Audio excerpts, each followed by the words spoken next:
Oi, boa tarde. Nesse vídeo eu vou falar como obter a função horária da aceleração no MHS. Nos vídeos anteriores a gente viu que a posição no MHS ela pode ser obtida como a projeção horizontal de um movimento circular uniforme. E com isso a gente obteve que a posição ou a deformação é dado por a amplitude, que é o mesmo que a deformação máxima, vezes o cosseno de θ0 mais ômega-t. Depois a gente lembrou que a velocidade é como varia o espaço ou a posição ao longo do tempo, e por isso a gente chegou à conclusão que a velocidade instantânea é a derivada do espaço em função do tempo, e derivando a função do espaço em função do tempo, a gente obteve que a velocidade ao longo do tempo é menos o ômega-a vezes seno de θ0 mais ômega-t. Agora vamos ver o que é a aceleração. A aceleração ela é como varia a velocidade ao longo do tempo. Por exemplo, a aceleração média ela é ΔV sobre ΔT. Só que aí, que nem aconteceu com a velocidade, se a gente pega um intervalo de tempo grande, a aceleração média ela pode ficar muito diferente da aceleração instantânea. E a princípio a gente não sabe qual é essa aceleração instantânea para poder comparar. Então, para poder obter uma aceleração que de fato represente a aceleração instantânea daquele corpo a cada instante, ou seja, represente como a velocidade dele está variando em função da força resultante a cada instante, em vez de pegar um intervalo de tempo concreto, assim, sensível, palpável e visível no gráfico a olho nu, a gente vai pegar um intervalo de tempo infinitamente pequeno, ou seja, a gente vai pegar um intervalo de tempo infinitesimal, que a gente representa por delta minúsculo t, e no popular a gente chama de dt. Para um intervalo infinitesimal de tempo, a variação da velocidade ela também não é palpável. Ela também vai ser uma variação infinitamente pequena, então a gente também vai representar por delta minúsculo v, ou dv.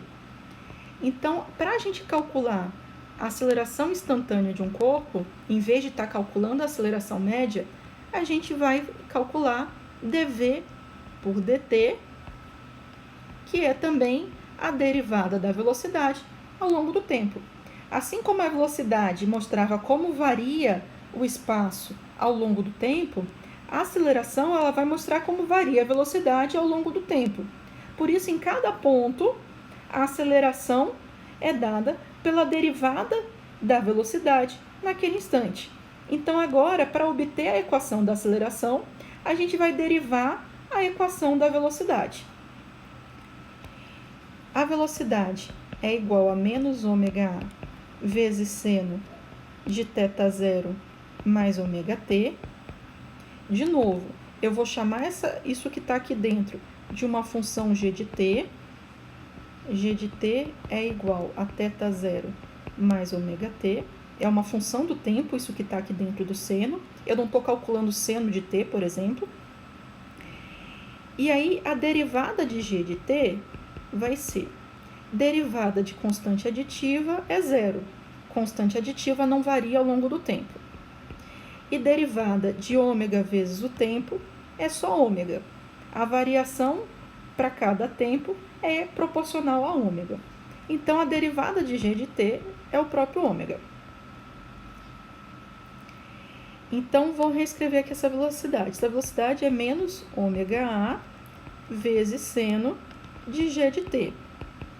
E como que a gente deriva a função composta? A derivada de uma função de g de t, derivando em relação ao tempo, vai ser a derivada da de fora calculada na g de t vezes a derivada de g de t, a derivada da de dentro. Esse ômega aqui, ele é constante. Depois que foi começado um movimento, a velocidade angular ou a pulsação ela não muda.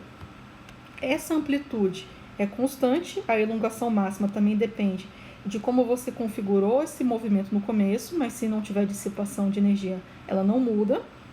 E constante multiplicativa não muda, ela pula para fora da nossa derivada. Então vamos lá, velocidade. A derivada da velocidade em função do tempo vai ser menos 1 é constante, passa para fora, ômega é constante, passa para fora, constante multiplicativa mantém para fora, vezes derivada da de fora, então derivada do seno, calculada na de dentro, vezes a derivada da de dentro. Então, a aceleração, que é dv dt, ou derivada da velocidade em função do tempo, vai ser menos ômega vezes a. Agora, derivada de seno é cosseno. Cosseno de g de t vezes g' de t. Só que g' de t a gente já calculou, é ômega. Vou passar esse ômega para frente. A aceleração vai ser ômega vezes ômega, ômega ao quadrado, vezes amplitude, vezes cosseno de g de t. Lembrando que g de t é θ0 mais ômega t. Essa aqui, então, é a função da aceleração ao longo do tempo. Para cada instante de tempo, a gente tem uma aceleração diferente, e é uma aceleração que vai ter um valor máximo no ponto de elongação máxima e vai valer 0 no ponto de equilíbrio. Só falando da derivada do seno e do cosseno. Se a gente tivesse seno de t, só seno de t em vez de seno de alguma coisa em função do tempo, a derivada do seno em função do tempo seria cosseno de t.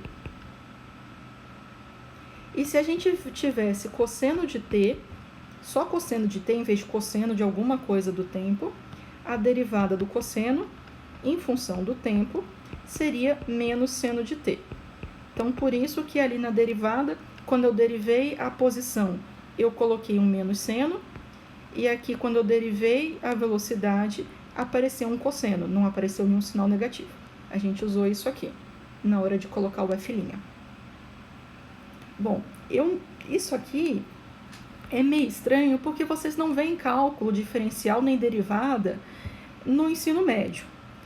Então, se deu para ter uma noção, beleza, mas se ficou muito estranho, se você achar que pode te ajudar umas observações melhores ou mais precisas sobre derivada e como que calcula a derivada, você pode mandar no Forms ou pode responder aqui no e-mail